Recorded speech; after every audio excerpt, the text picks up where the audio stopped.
Welcome back to Out and Into Open Arms, the podcast about youth who are coming out. I'm Jess Goff.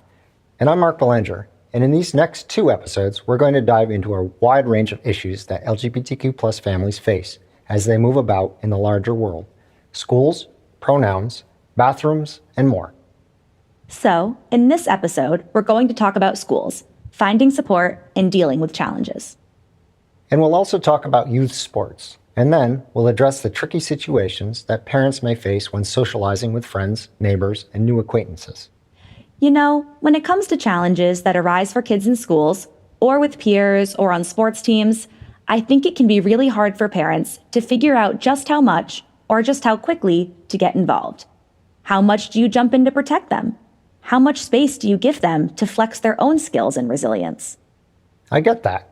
As you know, I'm the parent of teenagers. I felt lucky when my kiddo let me know about a tricky situation they were in the other day. So I said, "Do you need any help figuring that out?" Nice show of support. Thanks, but maybe I was a tad too eager to jump in.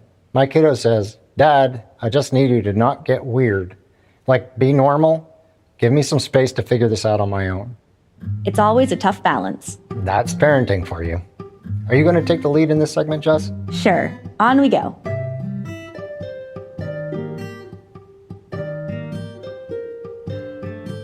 Parents are often confronted with the question, how and when do we tell the school?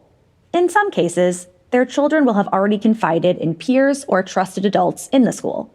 But in any case, it's often an anxious moment for parents. Here's Gemma's mom, Michelle. Our town is pretty conservative, so I was not at all sure what to expect. After conferring with others in the LGBTQ+ community, Michelle chose to start with a teacher that she already knew and felt comfortable with. She was like, "That's amazing. I am so glad, here's what we should do." The teacher's response was reassuring. And there was more good news for Michelle. We were fortunate because our school already had a policy in place, and it's a good policy. It was a policy that really centered the safety and comfort of the child in question. Michelle was pleasantly surprised. As far as she knew, Gemma was to be the first openly trans child at the school. Here are some of Gemma's recollections. All of the teachers that I've had have been supportive. My mom was saying how the school might have been the first trans person to be there because the school was a little confused about it, I think. But they did eventually get the hang of it. My mom sent in the new paperwork, my new birth certificate that had my new name and my new gender. And Gemma wasn't shy about sharing the news with people once she got to the school. She inherited her mother's outspokenness for sure. She is very good about advocating for herself. Guess what? This is my name now. These are my pronouns. I'm a girl. And that was it. I think it is fortunate that age group of kids, I think they're usually pretty all right, whatever. Dave and Izzy had a similar experience. Dave didn't know what to expect as he approached the school. We live in a very small town with very few kids. And that meant that there'd be just one gender nonconforming kid in the school, which is not surprising. But Dave has been thrilled with the school's response. Their school was unbelievably supportive. And the teachers have been just amazing. Dave enjoys sharing the story about one of Izzy's teachers. And this teacher was so excited. He told me he went home for the summer on vacation and told his mom he was going to practice they, them pronouns. It was the first time that this teacher had needed to use they, them pronouns with anyone. And Dave deeply appreciated the effort. But when the new school year started, Dave had to break the news that Izzy was now going by she, her pronouns. So we had a good laugh. You may recall that Izzy tried out she, her pronouns for a short time before going back to they, them.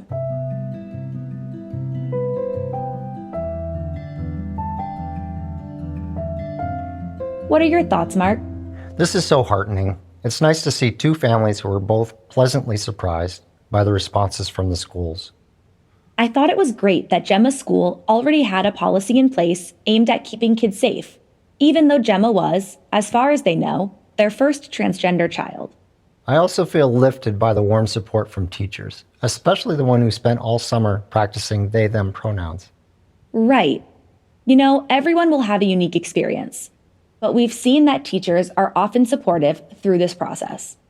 Let's remember, teachers have a personal relationship with your child, and they chose a profession that is all about supporting kids. Yes. And that's why I thought that Michelle's strategy, starting with a teacher, and one she already knew and trusted, was wise. I also noted just how readily Gemma's friends accepted the change. It's a whole new generation, and the younger your child's classmates, the more likely they are to take the news in stride.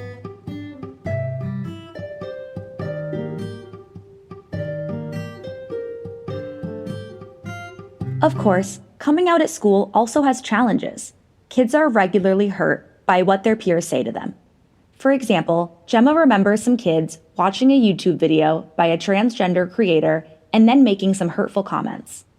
I told my teacher, she let me go down to the school counselor's office and talk to them.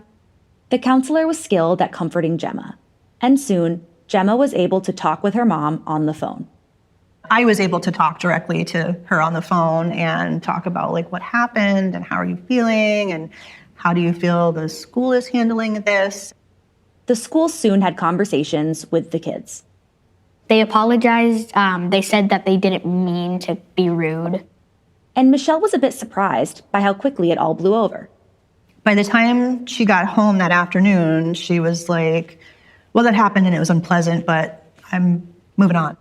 She felt that the adults in her life came together and supported her in a way that she needed to be supported. But these thoughts don't always just blow over. They can take a toll. When Mary's son Peter came out at school, he received warm support from several of his friends. They were all very accepting. One of my friends, she was like, if you need anything, I'm here for you. But Peter has also faced some challenging situations, like this one. He's a bully, but I thought that he was just misunderstood. And so he asked if he could date me, and I didn't really want to date him, but for some reason I said yes, because I just wanted him to be happy because people were being really mean to him. After Peter came out as trans male, this person made some hurtful comments. He also broke up with me because he didn't want to be gay, and then he then called me a pig. A pig. Poor kiddo. That must have been painful. And it's not just the comment itself. It's the way that it connected to Peter's deepest fears. Thinking that everyone hates me. I'm not sure if there's a phobia for this, but my biggest fear is being forgotten. Mary is, of course, concerned about incidents like these. She tries, however, to follow Peter's lead, not inserting herself unless Peter asks for support. But it is hard. There was teasing that was happening, and it's a difficult balance as a parent. Like, how much do I go, okay, you need to do something about this, and how much do you let it play out? Do you need help with the bullying that's happening? Are you talking about it at school? Have you told adults? What do you need? Peter is also working on how he responds to the bullying. It used to be just immediately me yelling at them and not trying to resolve the problem at all. But I've changed. I've matured, if you will. So now I try and be calm about it. Mary has noticed that Peter can become quite preoccupied and anxious about all of this. One strategy that Mary deploys is sometimes called the name it to tame it strategy. Is Alpha talking right now? Is Alpha bothering you right now? The name Alpha, to personify Peter's intrusive thoughts, is inspired by one of the family's favorite movies. And it's just kind of a way to recognize, okay, you're in this headspace right now. Let's recognize it and acknowledge that it's there. Okay, that must be hard. And then, okay, how do we move beyond that? Mary has another strategy. Making sure that he is surrounded by people who love him and reminding him, okay, these are all the people in your circle who love you. You are surrounded by so many people who love you for who you are. And just constantly reminding him of, remember when this happened, and remember how this person really cares about you, and remember what this person did. That shows that they care. You'll remember that another of the kids you've met, Jordan is at a charter school for the arts, but he faced some intense bullying at a prior school. People are really judgmental and I feel like there's less understanding in public schools. But his experience is quite different at his current school. There's more people, like-minded people for me to become friends with. Yeah, and it feels much nicer going to a school where there's a lot more different identities. Karen has seen a big change. He definitely wants to be in a situation where he can relate more and have more kids who are like him. More normal, I feel like, teenage interactions are available to him. He's been really happy. Jordan's current school isn't completely free of trouble. I feel like the people who are transphobic, homophobic, whatnot at my school are very small in numbers. There's the little things you'll notice that make them seem like, oh, this person isn't fully supportive. But I haven't come across anyone who will outright deny me as a person. There was one person who attended the school who left, but they told someone who I knew, you're a girl or something, and it was very weird, and just they constantly talk about just very hateful things, and I'm so glad they're out of the school. So it's not perfect, but Jordan has found allies. Someone did tell her when she said that, I heard what you said. They always seem like a person who would stand up for someone's gender, because it doesn't make sense to hate on someone for just their gender. It's who they are. And if you don't like that, just don't talk to them. Don't hang out with them. You don't need to be hateful.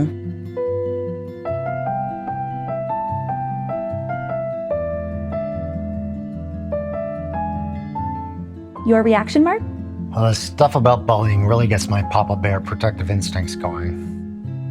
And look, I know that all kids face bullying from time to time, especially through social media. But queer youth get the worst of it. It's intense and it's so deeply personal, directed right to the core of who these kids are. It takes a huge toll. These kids suffer from anxiety and other mental health issues, including self-harm and suicide, at much higher rates. Can you give us a statistic or two there, Jess? We know that almost a third of LGBTQ+ youth have been bullied at school in the past year. And of course, they face discrimination in the broader community, away from school as well. That's right. And these experiences of harm and discrimination are very hard on trans teens. The Youth Risk Behavior Survey of high schoolers showed that 1 in 4 has attempted suicide just in the past 12 months. Those are really daunting numbers, Jess. And as you mentioned before, the stress on trans youth is getting worse in states that are passing anti-trans legislation. That's right. And so it's really important for our listeners to be aware of these risks. And I wish far more people in the general public were aware of them. I'd say, as a parent, it's important to be aware of the risks, but not paralyzed by them. After all, we know a lot about how to reduce these risks. And listeners, you can access plenty of suicide prevention resources through the show notes today. Yes, there's lots to know. But here's the biggest concept. Give queer youth the support they need and watch them thrive. There is great power in love and support. It literally can melt these risks away. We know kids who don't face discrimination at school get better grades, have better behavior, and have higher self-esteem. So sometimes, as Karen and Jordan discovered, changing schools can make a big difference when it's possible. And here's another tip. Advocacy alongside one's child can be powerful. It shows them that you're on their side, ready to back them up every step of the way. That makes sense, and there's more. Parents can help kids build resilience. This was clearly something that Mary had in mind, leaving plenty of space for Peter to develop his own skills. And you can try to help your kids talk about their fears. Mary's approach was the name it to tame it strategy. She also was constantly reminding Peter that he is surrounded by love. A message that just can't be overdone.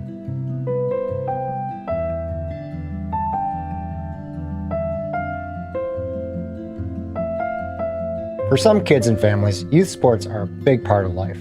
That's certainly the case for Dave and Izzy's family, and there have been both joys and complications. They stopped playing soccer, which was really sad in the sense that this was something they enjoyed doing. After coming out, Izzy no longer felt comfortable playing on a boys' team. These days, lots of parents have big aspirations for their young athletes. But Dave's goals are modest. We just want our kid to be able to play without feeling icky about it. It's not like this is the Olympics. Let's just let the kids play. David shared with a few people that Izzy was opting out of soccer. So I had mentioned it to this parent, and we've been talking all along. And one day he came over and just said, out of the blue, "We'd love it if Izzy would join the team." And Dave asked, as a boy, as a girl, and he said, it's whatever they want. We just think it's the right thing to do, and we want to let the kids play.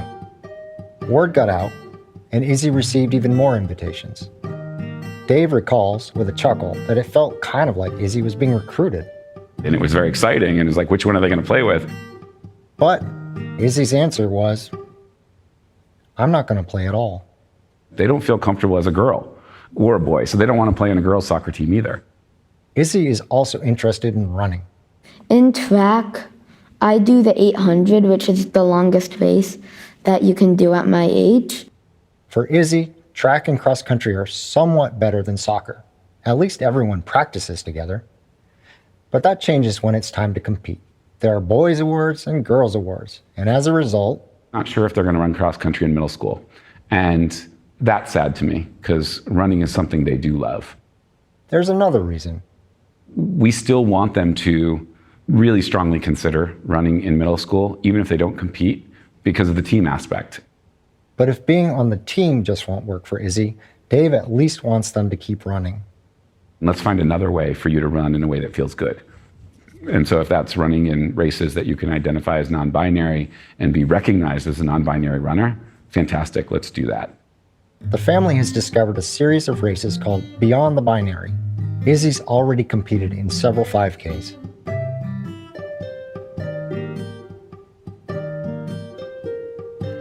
Your thoughts, Jess? Well, I love the way that Izzy got multiple invitations from soccer coaches. That lifted me for sure.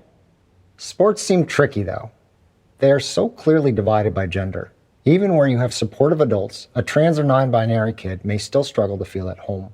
Yes, and of course sports and trans athletes are very contentious these days, even though we know that no one is transitioning just to win a game. That's why I loved hearing Dave remind us how important it is to just let the kids play. These are school kids who just want to play sports with their friends. Not only that, youth sports are only partially about sports.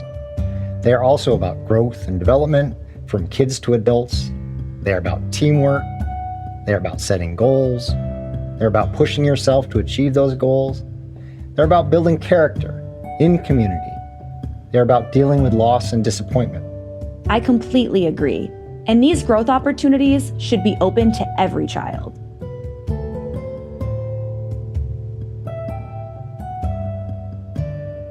So we've talked about some of the challenges that kids face, but parents face challenges too. One of those challenges is figuring out how much to say and to whom in everyday social situations. Dave shares a memorable experience that illustrates the problem. Not long after Izzy came out, he was on an airplane talking with a stranger sitting next to him. We had this lovely conversation for the 1.5 to 2 hour plane ride. At the very end, as we're landing, came the question that I knew was coming and was still dreading in some way, because I knew it was coming, which was, do you have kids? I said, I do. And I knew the next question was coming, boys or girls? And I wasn't quite sure how to respond to that yet. So Dave stumbles a bit and sounds very uncertain as he explains that he has 2 kids, a boy and a non-binary child. Sure enough, the reaction came that I was expecting, because I had a sense that this person's politics didn't align with my own. Fortunately, we had landed and we were, exiting the plane. So the 2 men walked away and Dave continued on to his next event, contemplating how he handled the situation. Mary, Peter's mom, has also had to learn about how to deal with everyday social interactions. So I have to be mindful of who's in the room constantly. And I don't really know how they feel about the LGBTQ plus community. And I know right now it can be very political. It can feel like there's a lot on the line. Because even talking about your kid, you're outing your kid. So, they'd say, oh, do you have children? Yeah, I have a daughter and I have a child who identifies as non-binary. She's been telling people for years about her 2 daughters, and now? I have 2 kiddos. I have kids, not girls. That was a tough one. Girls, come here. Nope, it's kiddos. Interestingly enough, It has been much easier now that he is trans. now Mary can say, I have a daughter and a son. But some other situations have arisen, like when Peter was at a sleepover at a friend's house, and he disclosed some of his mental health challenges to a peer. Told their daughter that he was having suicidal thoughts. And I was like, oh my God. Like, that's a lot for another little person to have to hear. And I felt bad for that child. I felt bad for their parents and reached out, and they were absolutely incredible and wonderful. But even though I knew them really well, there was that hesitation of, if they want to end this because this is a lot, and I get that, like, I want to give them the space to do that. The family was overwhelmingly supportive. Oh my gosh, this is why we're friends. If I ever had any doubts, this is why we're friends. So, Mary was warmly supported that day. But the anxiety that Mary was feeling is common for parents. You are out interacting in the world every day, and often you just don't know where people stand. It can be really hard. Here's Karen. The hardest part was actually, it became a litmus test for who was really our friend and who was really our family. And that's forced Karen to make some tough choices. She's investing more in her supportive friendships and limiting time with others. If I really feel like it's their loss. I mean, you've met my kid. He's amazing, and he's just a delightful, delightful human being, and always has been. Different parents develop different styles. For Dave, the conversation with a stranger on the airplane helped him clarify what he wanted his own style to be. Up until that point, I almost felt bad that we were imposing this on our community. You might not be ready, other families, to have this conversation with your kids about gender identity. I'm sorry that we're forcing it upon you. I'm sorry that we're forcing this on you. Dave realized that he just didn't feel right about this. He drew some inspiration from a Pride meeting that he attended. The theme was unapologetically proud. And that became my guiding philosophy, which is unapologetically proud. I'm never going to make apologies. Dave has completely changed his approach when he describes his family to new people. When people ask me, do you have kids? And I say, yes, I have an 8-year-old boy and an amazing 10-year-old non-binary kid who we could not be more proud of. It's one sentence so that they can never question that. To feel the full effect, you've got to imagine Dave saying this while mustering every ounce of his substantial energy and charisma and drilling you with eye contact. He leaves as little room as possible for uncomfortable pushback. He's become practiced at it, and he doesn't feel any need at all to avoid talking about his family. In fact, he goes out of his way to do so. I'll tell everybody our story because we're unapologetically proud. He admits to occasional oversharing, but he sees benefit in doing so. And I think we find lots of allies that way. Dave acknowledges that if he lived in another part of the country, talking so frequently about his family might not be a great way to find allies. And even in his hometown, he does occasionally get some politically motivated pushback. Again, we let them know right away that it's not a conversation I'm willing to have with you about my kid's identity. This is not negotiable. This is who they are. There have been some difficulties. For example, Dave's family had been close with another family, but now that family is avoiding them. The difficulties began on a day that Izzy's family was to join the other family on a boat trip. And then they were like, so sorry we can't make it, like 5 minutes before the boat left, because my parents sent them a text to tell them that I was non-binary and using they, them pronouns. And then they were like, maybe we can meet up later. Dave and Izzy offered their perspectives. They were trying to be protective of their kids. And, I may completely disagree with that approach to being protective of your kids, but so be it. I guess the dad was a little transphobic, but the mom and the 2 kids weren't, which made it weird. Dave tried to put a positive spin on it. He said that it was They're lost because you're amazing, and I feel bad for them, not you, that they don't get to be around you, and that your friends don't get to learn from you. But Izzy pushed back. Dave recalls their words. Look, that's fine, but I'm losing my friend. And I need you, Mom and Dad, to be more active and try to make this happen. And Izzy's parents made the effort, only to receive more flimsy excuses for not getting together. One day, the families ran into each other at a water park. It was kind of confusing and definitely awkward. and overwhelming.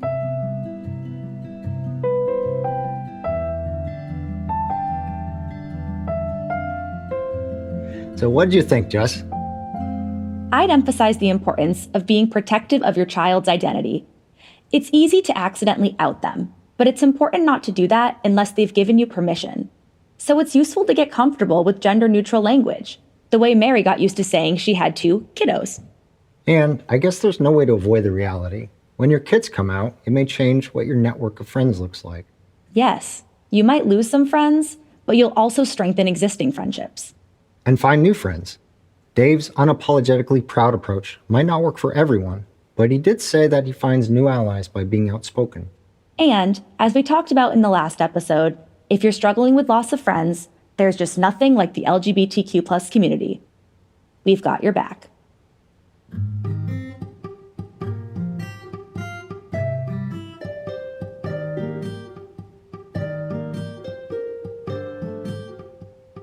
This podcast has been brought to you by New Hampshire Outright.